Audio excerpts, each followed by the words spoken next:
I didn't know what red flags and signs to look for. Maybe I wouldn't be sitting here where I am, blind in one eye and, torn AC and rotator cuff and with the pain and the trauma that I've been through. This is probably one of the hardest photos to look at. For a while, it was almost like it played in my head over and over. And I was outside watching a movie, but it was really something that had happened to me. It was a 3.5-hour fight for my life.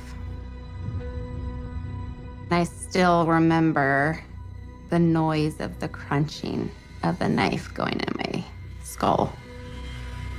And I remember just thinking, okay, I guess this is my time. I'm gonna go home and meet God. If I hadn't fought like hell, I wouldn't be here today.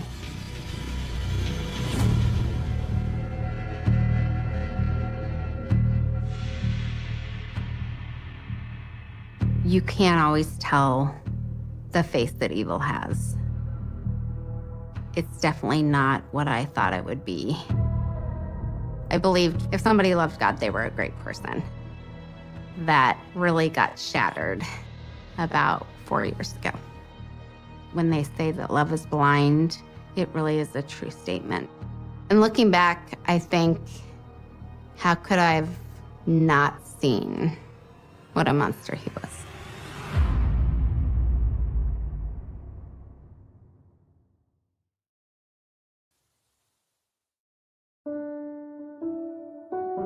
My whole life, I had always visioned having that marriage that God talked about in the Bible.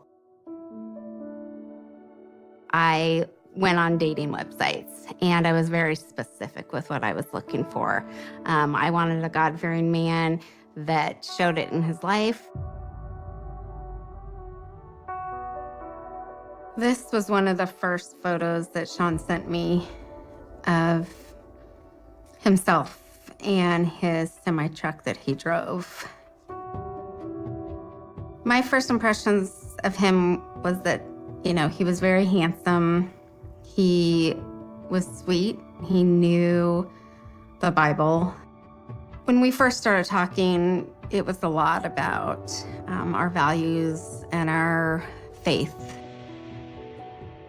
He told me that he attended church regularly and that he used to take groceries to the elderly, that he was very involved in serving with church.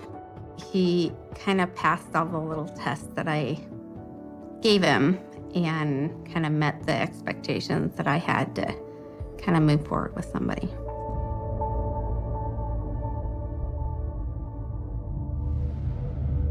I was really kind of starting to think that, this is maybe a person God had brought into my life. But he's the person that taught me there was evil in the world.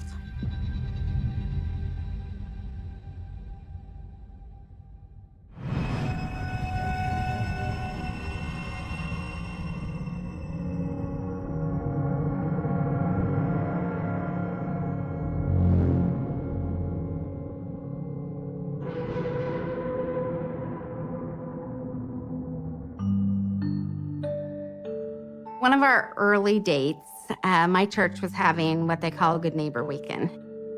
Everybody goes out and kind of serves. We're like the hands and feet of Jesus. This was the photo that him and I took at the Good Neighbor Weekend when we volunteered together. And I had invited him to come with me. And I almost expected him to just say no, but he kind of said, sure, absolutely. I would love to go with you.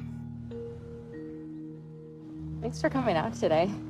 We planted, we, de-weeded, we put rocks down, and it was just a great day.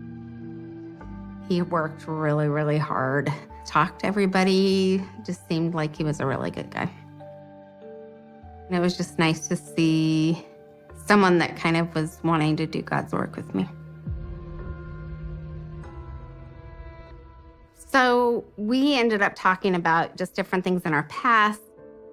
He told me that he had been married before, but, it was kind of a bad situation. Things didn't really work out between us. His ex-wife had cheated on him. He found her in bed with somebody, and that was kind of the final straw, and he just knew that she wasn't going to change. He ended up beating up the guy that he found his wife in bed with.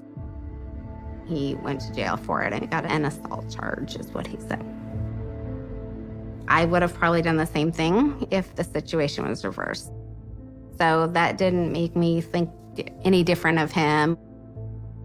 He really wants to get married again and have kids and, it be forever this time. At the time, I thought he's a great guy. Let's kind of move past this and let's focus on us and our future together. And so, we definitely moved pretty quick. Years later, I found out that the assault charge wasn't because he beat somebody else up. He didn't even ever find his wife in bed with another person. The assault charge was for attacking his wife.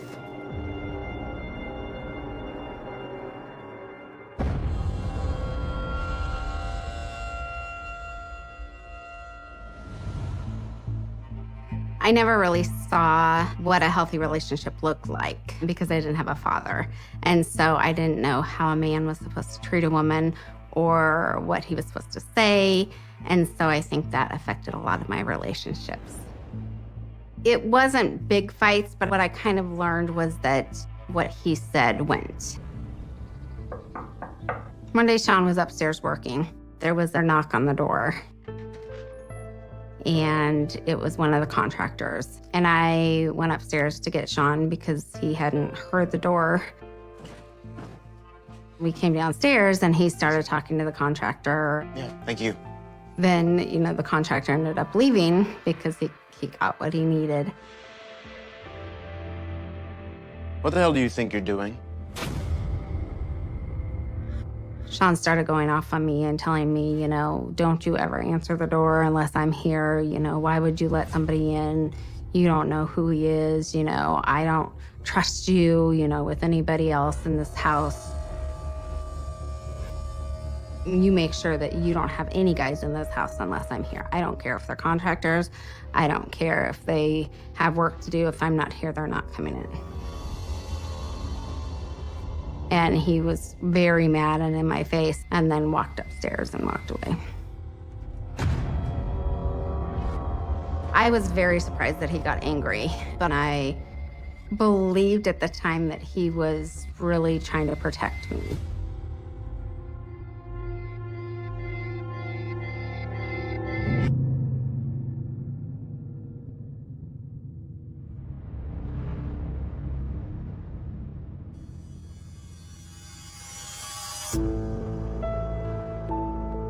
Our first session, I would bring up something and then he would overtalk me, say, that's not how it went, this is how it went.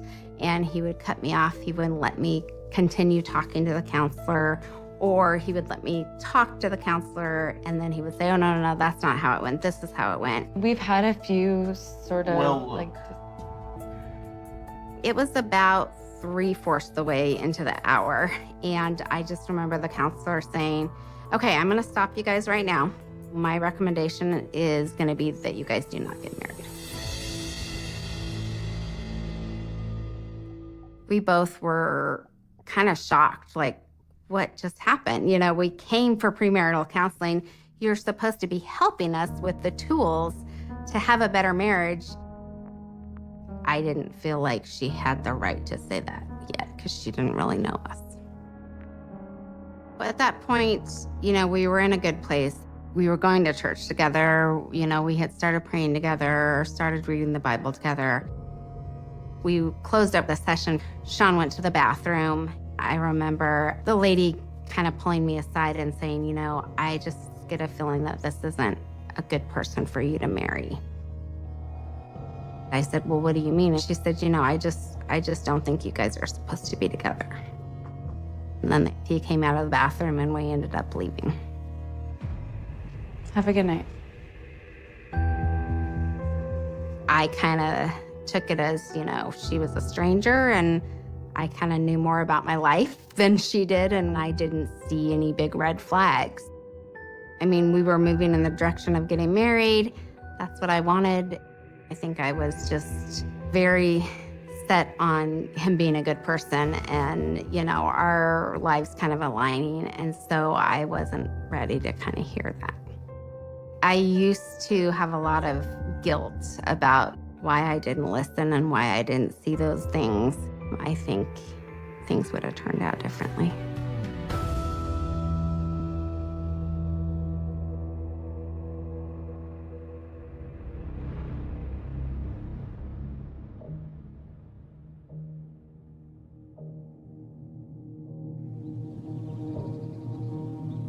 Sean would just get to a point where he would explode and he couldn't kind of handle his emotions anymore. It really did concern me. We started arguing more and have more altercations. I was starting to really wonder if this was the right relationship that I wanted. I said, I think we kind of need to discuss what the counselor said and how we're going to kind of move forward. There's been things that haven't been the greatest lately, and so I think that we need to make a decision to kind of go our separate ways. He ended up going into the bathroom, and he was in there for a little while. I remember hearing the bathroom door open, and I remember seeing blood just pouring down his arm from his elbow to his wrist. It was kind of terrifying. What did you do? And he told me that he had cut his arm with a box opener. He got mad and he ran out the front door when he just got in the car and drove off. I was so shocked. I didn't know what to do. And so I called his mom. His mom said, all I can do is tell you to run. And I was like, what do you mean? And she goes, that's all I can say, and kind of hung up.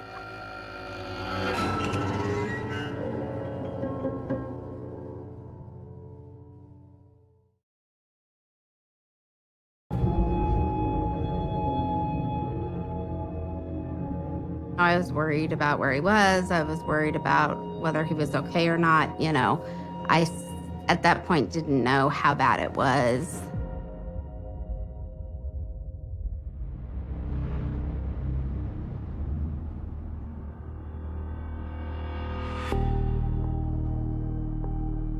I was sitting on the couch when he came home.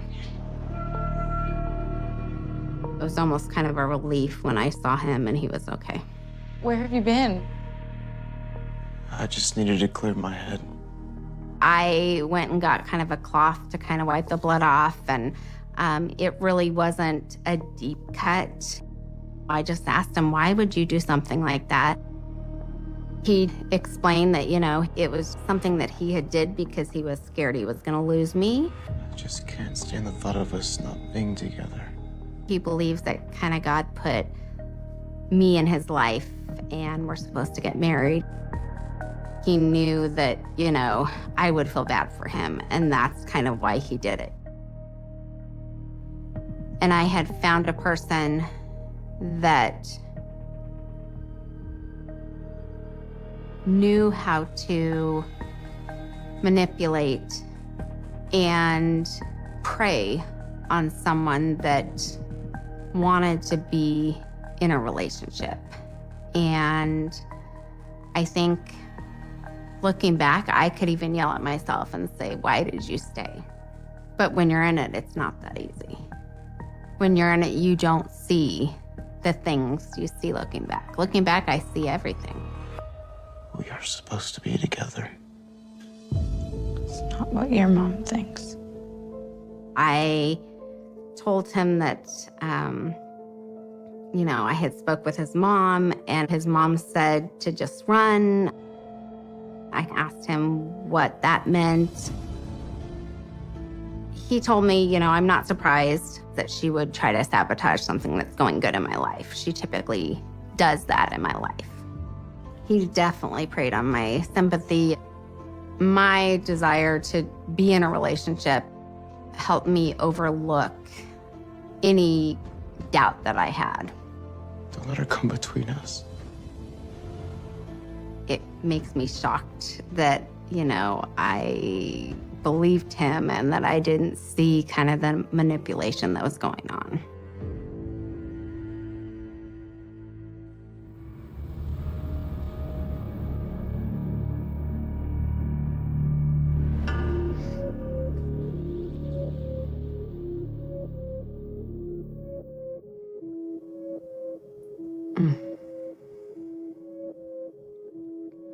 This is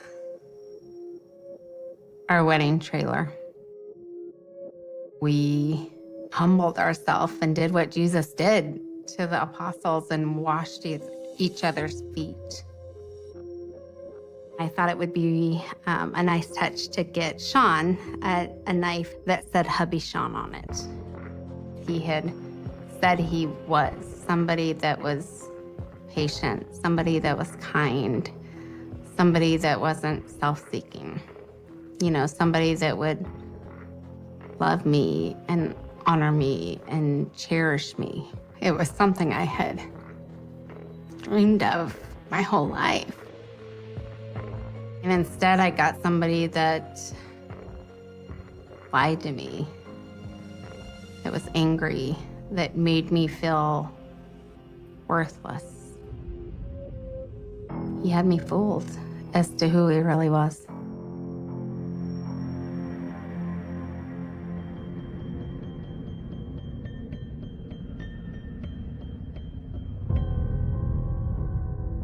We cherished and wanted this to be a godly relationship, so we didn't have sex till we were married. It was not the intimate, romantic relationship that I thought we would have. We definitely had sex when I didn't want to. I remember one night I was so exhausted and so tired. I just wanted to go to bed.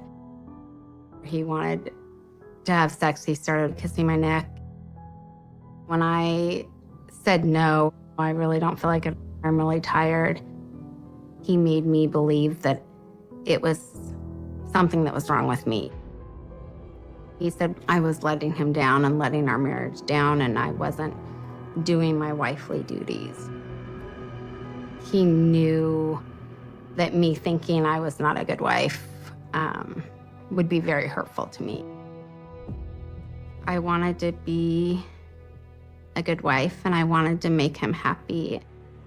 I remember him rolling me over, and I literally just laid there, and, he just had really rough sex with me. Tears started to fill my eyes, and I just thought, is this really what sex is supposed to be?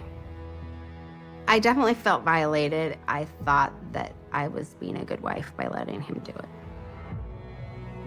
That definitely is rape, and that's not what a good marriage looks like. I definitely felt that biblically I didn't have a reason to leave. He hadn't cheated on me, he hadn't physically hurt me. We had made a commitment for better or for worse, and this was the worst time right now.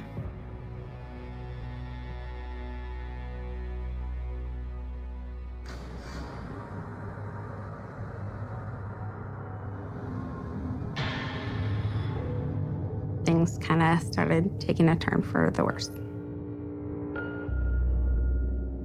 He never liked to kind of work through things or talk about things. I mean, he would get mad and scream and yell and walk away. I noticed whenever his temper flared up, he would disappear into the basement. One night, we had gotten into a big argument, and he went down in the basement. He was there all night and then came up and went to work. I went downstairs and I looked around the corner and saw a big black punching bag that had my name spray painted on it, Sarah. And I just, was in shock. This is a photo of our basement. I remember this like it was yesterday. To know that he was punching something that had my name on it was kind of scary.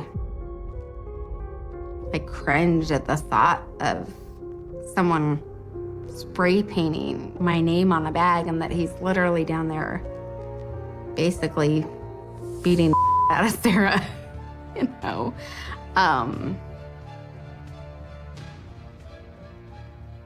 It's just kind of sick. Even though this was in the basement, I never believed that he would physically hurt me. But I was dead wrong.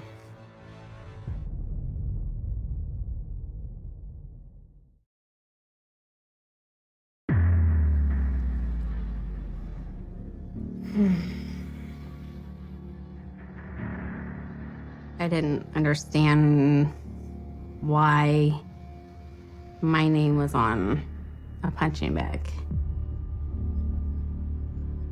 When he finally came home, I asked him about it. And again, you know, he kind of brushed it off like it wasn't a big deal.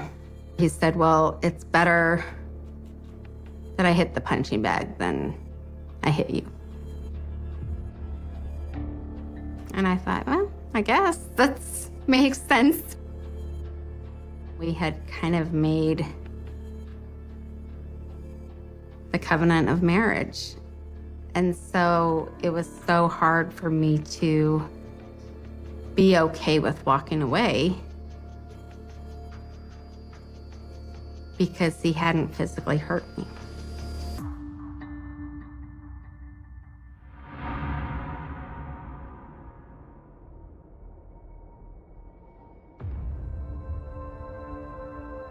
When we were kind of just not connecting like we used to.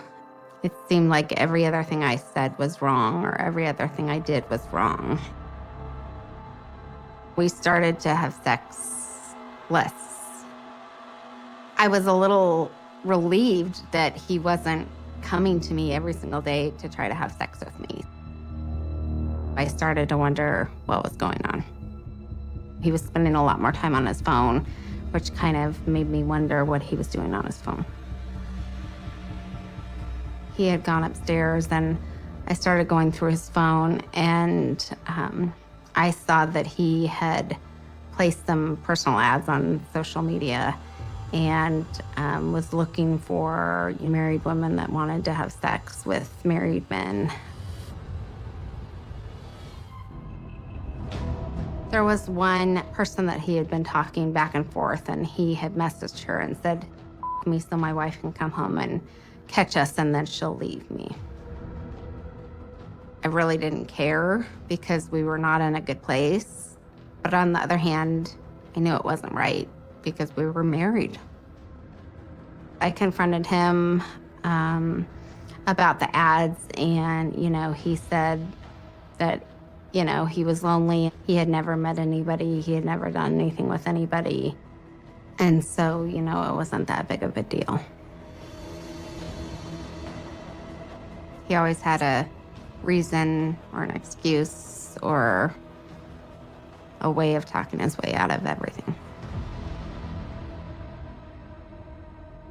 He wasn't really the godly man that I thought he was or that he had portrayed himself to be. Even though, we went to church every weekend and attended church, he didn't live that out in his daily life. I started to think that maybe all the things that he had said to me or all the things that he said he wanted were lies. This time, I kind of had decided that maybe things needed change. And I decided to kind of go stay at my mom's for a little while. This wasn't a marriage, and this wasn't a place that, God wanted me to stay.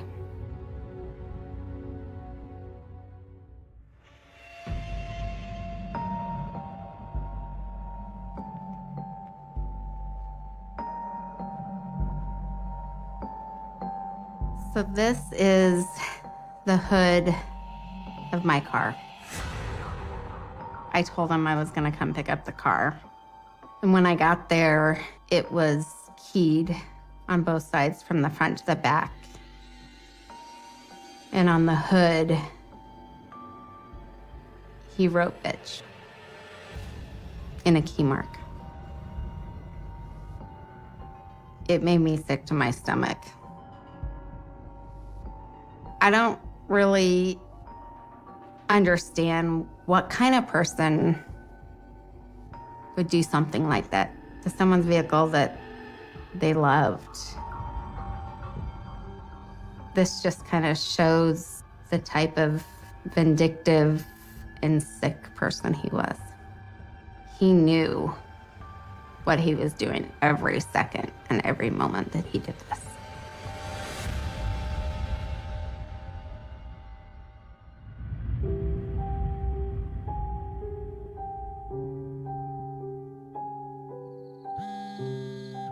I started getting text messages that were videos from him. He literally was going through every single photo that we had of us.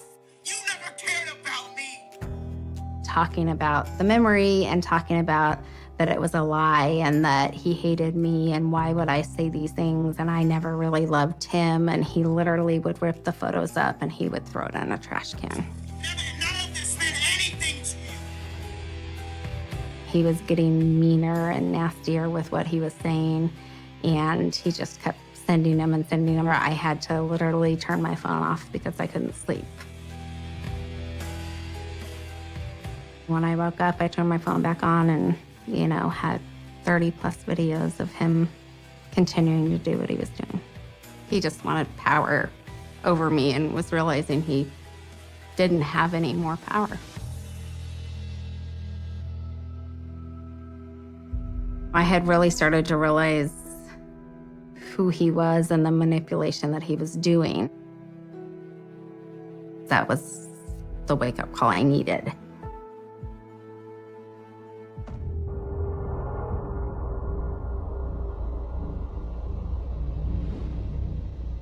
Moving, to Arizona from Indiana kind of gave me my freedom back. I think I believed that once I left and created some distance in between us, that he would be able to leave me alone. And I was wrong.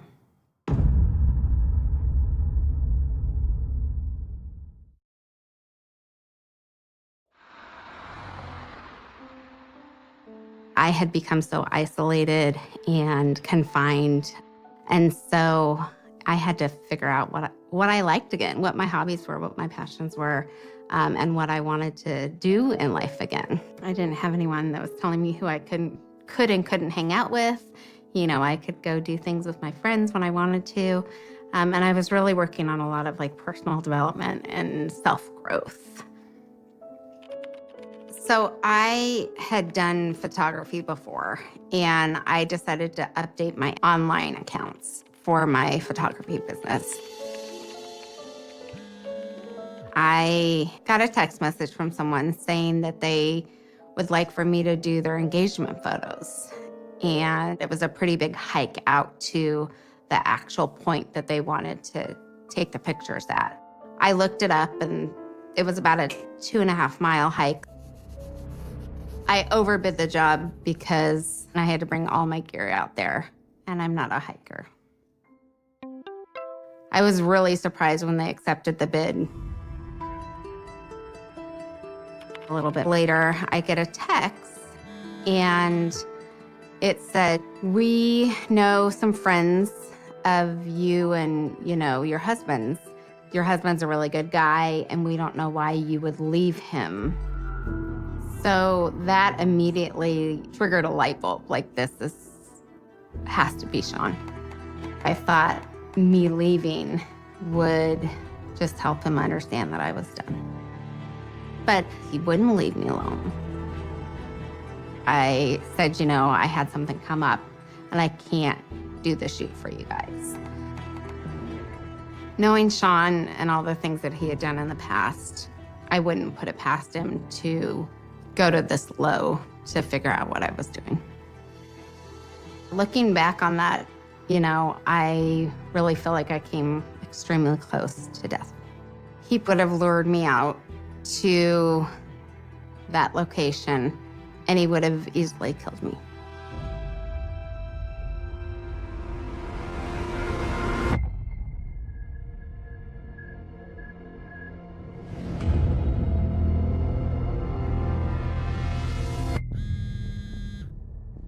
I received a text message. It basically said, "Hey, I am really excited to come out to Arizona. I can't wait to be together.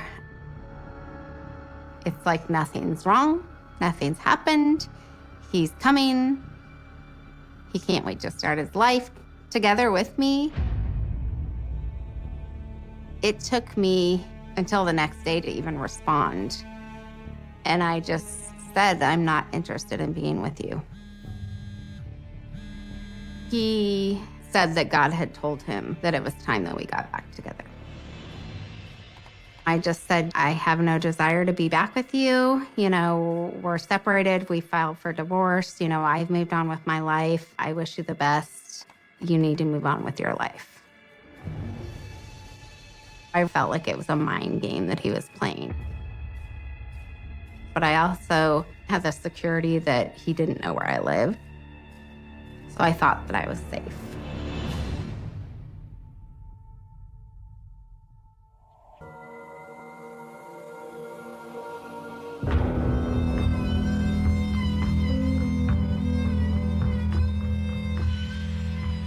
September 15th, 2018, I did my morning routine, opened the door, and as I opened the door, Sean was standing around the corner. He had a can of bug spray and sprayed me in the face with it.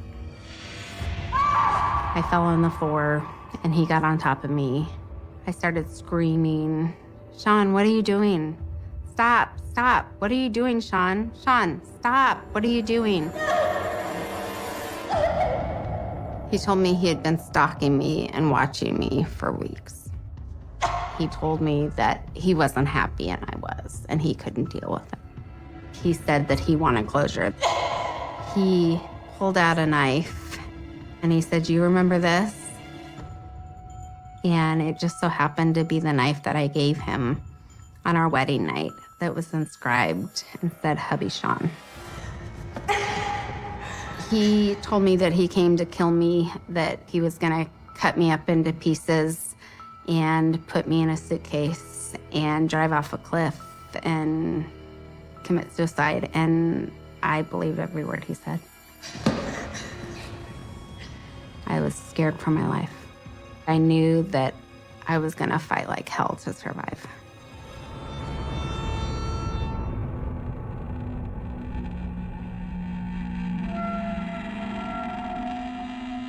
He put a plastic bag over my nose and my mouth and started to try to suffocate me. He said that we were supposed to be married forever and that he could never see me happy with somebody else and having a child with somebody else, and that, if he couldn't have me, nobody could have me, and that, one of us was gonna die that day. I remember feeling something go right below my eye, and I didn't even see it because the plastic bag was over my face. I remember hearing crunching and a sound that I will never forget to this day. And all of a sudden, I couldn't see out of my right eye. And I had an excruciating pain that I had never felt before. I had no clue what had happened. You know, I had the bag fully over my face and was trying to kind of get him off of me. I just grabbed whatever it was and pulled it out and threw it. I remember clawing at the plastic bag and trying to breathe as the bag went in and out, you know, with my breath. He was trying to suffocate me. And I remember just my breath was getting really shallow and my body was starting to get lethargic. And I remember just thinking, okay, I guess this is my time. I'm gonna go home and meet God.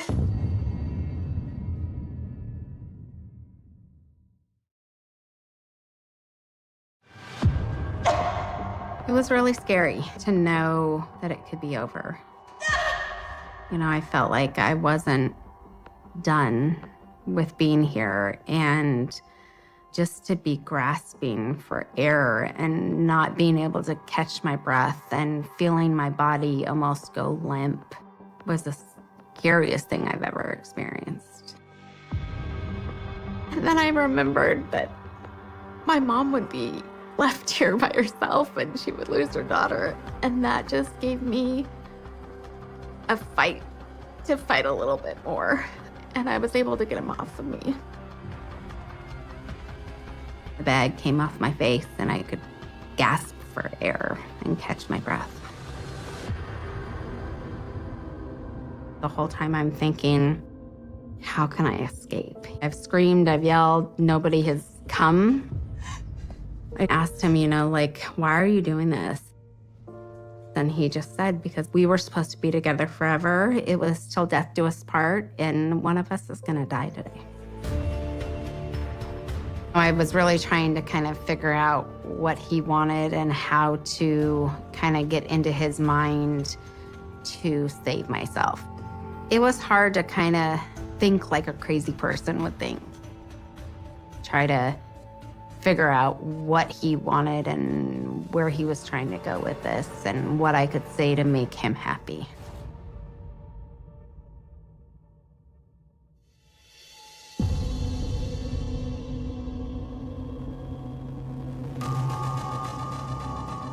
I was able to convince Sean that I was unhappy and didn't want to live without him.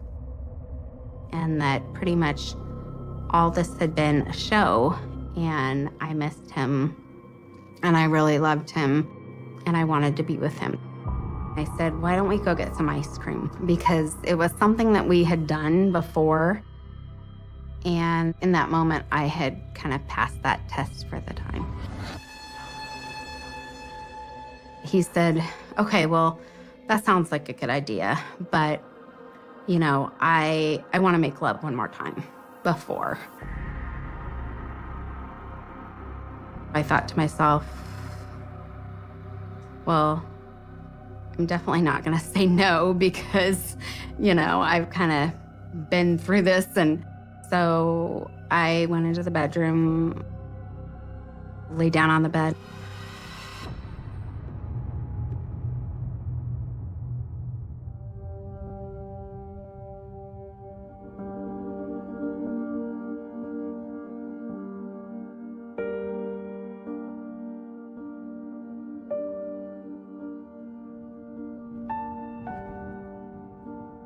I remember just seeing this group of people. I remember thinking to myself, this is it. If I don't get out now, I'll never have a chance. And I grabbed the door handle, the lock opened, and I was able to get my wrist out. And I just ran as hard as I could towards the people. And I said, help, help. He stabbed me, he raped me.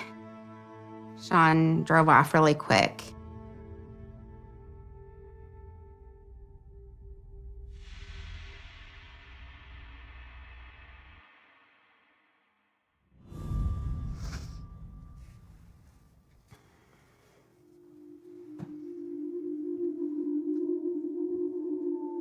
This probably was a day or two after I'd been attacked.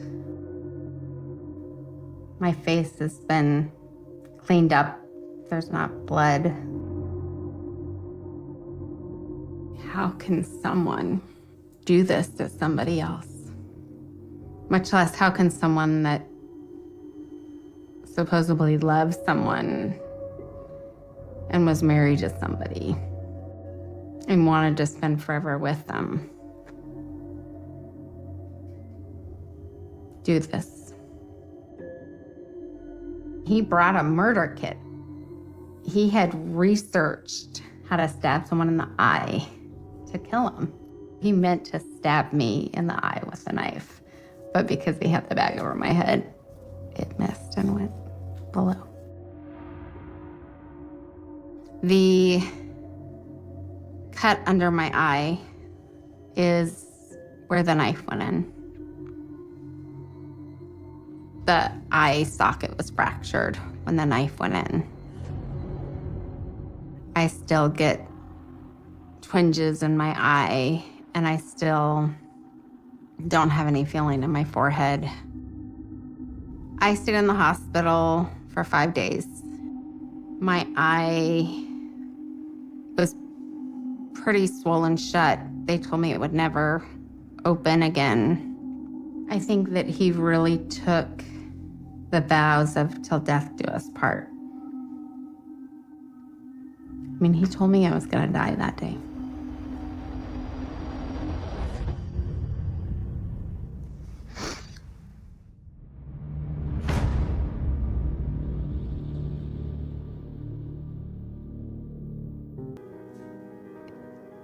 It'll be the scariest day of my life.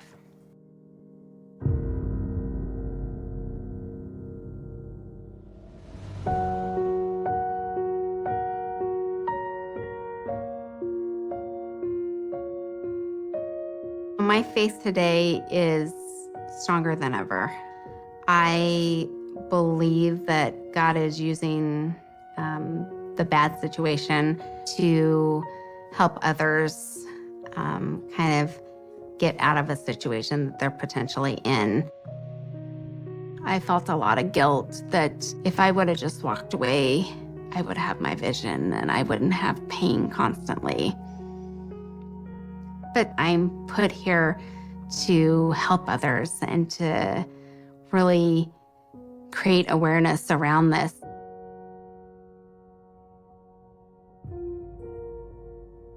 I believe that he was a fraud the entire time, that he never really loved me and he never really came into this relationship wanting the same thing I wanted. I think the fact that I didn't have a father figure in my life and I didn't know what a healthy, good relationship looked like really made me vulnerable. He definitely found somebody that he could prey on. Looking back, I wasn't strong enough to walk away when I saw that first red flag.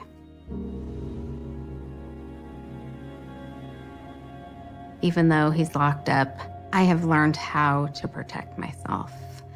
I carry a weapon with me. It's a life that I never thought I would live.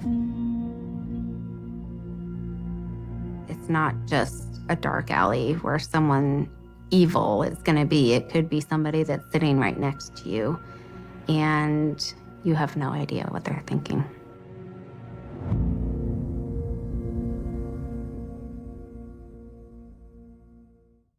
Hands empty, pockets light, heart unarmed.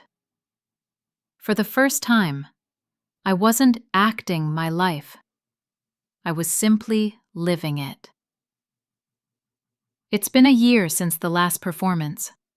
The posters have faded from the theater walls, the sponsors have moved on, and the world has found new wounds to watch. But sometimes, when I walk through Athens at dusk, I still hear the faint echo of applause in the wind, like the city remembering something it can't quite forgive. And that's all right. Some ghosts are meant to stay gentle. I teach now, not acting, listening. The class meets twice a week in a community hall that smells of coffee and chalk dust. The students range from street vendors to teachers, all trying to rediscover their voices. We sit in a circle. No spotlights, no scripts. I tell them stories from myth, of Orestes, of Medea, of Prometheus. And then I tell them this. The ancients didn't act to entertain. They acted to understand. We read lines out loud, but softly, like prayers. We pause between words. When someone cries, no one claps. We just wait. In those silences, I sometimes hear my younger self, trembling behind a door, rehearsing courage he didn't yet believe in. I want to tell him it worked, that he found a way to use the pain without becoming it. Maybe he already knows. Once a month, I visit my mother. She insists I bring bread from the bakery below Sophia's apartment. We sit on her balcony overlooking the port. She hums sometimes, the same tune she used to sing in the kitchen to drown out my father's shouting. Now it's just a song. No defense, no ghosts. She asks about the students. I tell her they're learning how to speak again. She smiles, shelling peas into a bowl. You're learning too, she says. What? How to be quiet. We laugh. We eat. We don't need forgiveness anymore. We just need time. When I leave, she blesses me with the same words each time. Be kind to the silence, Teo. It's what raised you. Athens feels different now. Slower, more forgiving. Maybe it's me. I notice things I used to rush past. A stray cat sleeping on warm stone. A child drawing suns on a wall. An old couple arguing softly over olives. Life performing itself without audience. Sometimes I pass by the old theater. It's closed for renovation. Through the glass doors, I can see the dust floating like snow in the dim light. No posters, no seats, just the bare skeleton of a stage waiting for someone else's story. I stand there a while, and for the first time, I don't feel the urge to go inside. The show is over. The wound has learned to breathe. One evening, I receive a letter, handwritten, rare as truth. It's from Sophia. We're remounting the stage of memory next year, she writes. New cast. New stories. Real survivors telling their own truths. I wanted to ask if you'd like to watch, not perform. I fold the paper slowly. The idea of watching my own ghost reborn feels both terrifying and tender. I think of Nikos, of my mother, of the boy who played me, of the chair that once ruled my nights. And I write back, thank you. I'll come, if there's a seat in the back. I prefer to listen now. Virtue once demanded honor, the loud kind, the kind measured by applause. Temptation came disguised as healing, fame wrapped around suffering. Redemption, it turns out, is quieter. Not forgiveness from the world, but from the mirror. Months later, I attend the new production. Different cast, same stage. When the lights dim, I feel the old pulse rise, that electric hum of anticipation. But this time, it's not mine. The first actor steps forward. A young woman, trembling, her voice unsteady. She begins to tell her story. And I realize it doesn't matter if the words are perfect. They're hers. She owns her pain, not the audience. When the play ends, people don't stand. They just sit, breathing together. The curtain falls like an exhale. Outside, the night is soft and salt-scented. I walk home without looking back. No applause follows me, only footsteps. Even, human, real. They say theater heals. I used to think that meant transformation, turning agony into art, shame into applause. Now I know better.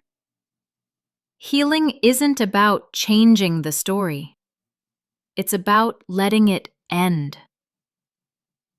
I still keep the icon of Saint Sophia on my windowsill.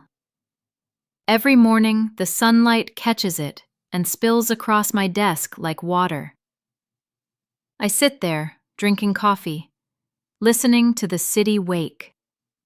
Ships groaning, pigeons cooing, children shouting names I don't know. And for the first time, I don't feel the need to perform any of it. It's enough just to be a witness. Brown. I caught myself slamming doors, drinking ouzo alone after rehearsals, repeating his phrases under my breath. Do as you're told. Men don't cry. Respect is earned through fear. The group thought it was progress, catharsis in action. But catharsis, I learned, has a smell: sweat, adrenaline, and guilt. Word spread faster than we expected. A culture magazine published an article calling our project the New Greek Catharsis, comparing it to the tragedies of Aeschylus and Euripides. Television networks called. Journalists asked for interviews. Suddenly, our therapy sessions had ticket prices. For the first time, I felt seen. Not as a broken son, but as an artist transforming pain into beauty.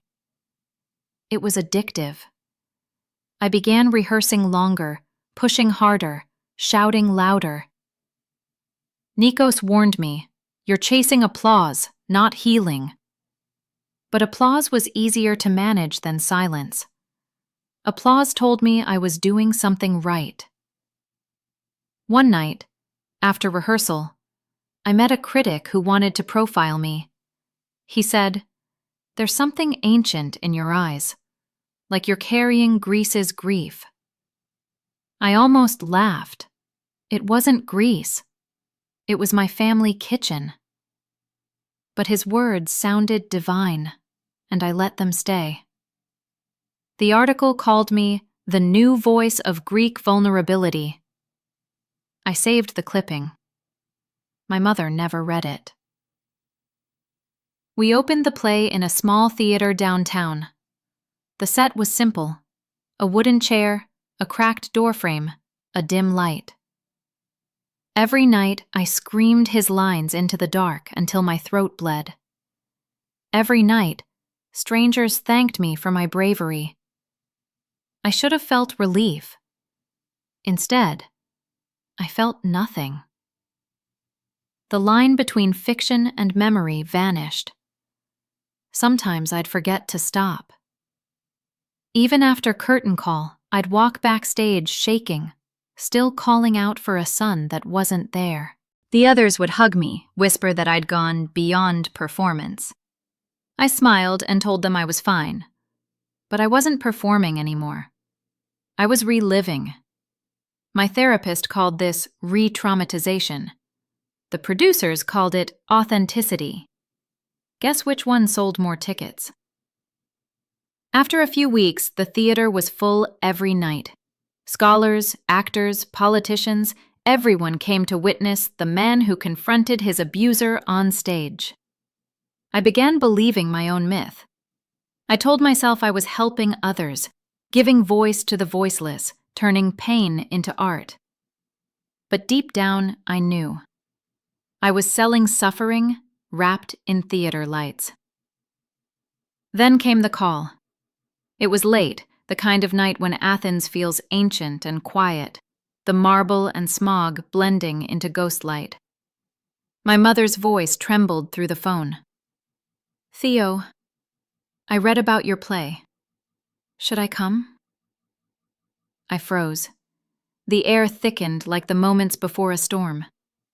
In my head, I saw her face under the theater lights, the same face that had endured years of silence so I could survive. Part of me wanted her to come, to witness what I'd become, proof that her endurance wasn't wasted. Another part wanted to protect her from the past I was about to resurrect. Pride won. "It's your story too," I said. "You should see it." After I hung up, the regret set in. That night, I dreamed of her sitting in the front row, eyes fixed on the stage, watching me scream her husband's words, watching me become him. When she finally arrived, I spotted her immediately. Third row, center, hands folded like she was praying. The sight made my chest tighten. I wanted to run backstage and cancel everything, but the lights were already dimming.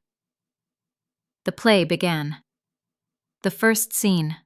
The father enters, slams the door, throws a chair. The audience gasps. I feel their attention like a pulse. Then comes the confrontation. Me as the child, pleading for silence. Me as the father, demanding obedience. The dialogue burns through me, scripted, yet lived. "You think you're better than me?" I shout. "I just want you to stop," I answer. Two voices, one body. The line between them is gone. Halfway through, I glance at my mother. She's staring, motionless. Not crying, not reacting, just absorbing. I can't read her face. I can't tell if she's proud, horrified, or both. The scene reaches its climax, the moment of violence. I raise my hand, deliver the line, "Respect your father." The slap echoes across the theater. The audience gasps. Applause follows instantly, spontaneous, relieved. But my mother doesn't move. She rises slowly, turns, and walks out. No applause for her exit. No sound at all. The play continues, but I'm not there anymore. My body goes through the motions, lines, gestures, tears, while my mind stays fixed on the empty seat. I finish the monologue numb, the final bow mechanical. Backstage, people swarm me. "Brilliant," they say. "Transcendent." One critic grabs my hand. That moment when she left, it was genius staging. Was it planned? I stare at him. Yes, I lie. Every detail was planned. Later, alone, I sit in the dressing room. The mirror reflects a stranger, eyes red, hands trembling. I whisper his words again. "Respect your father." They sound less like dialogue, more like inheritance. My phone buzzes. A message from my mother. Just 4 words. "You became him well." That night, I drink until I can't tell where my reflection ends. For the first time, I realize I've built a stage so convincing, I can't leave it. Every curtain call feels like a confession. Every performance, a repetition of the sin I wanted to escape. The play has become my religion, ritualized pain paid in applause. And like every faith, it demands sacrifice. In ancient Greek tragedy, they say the hero's flaw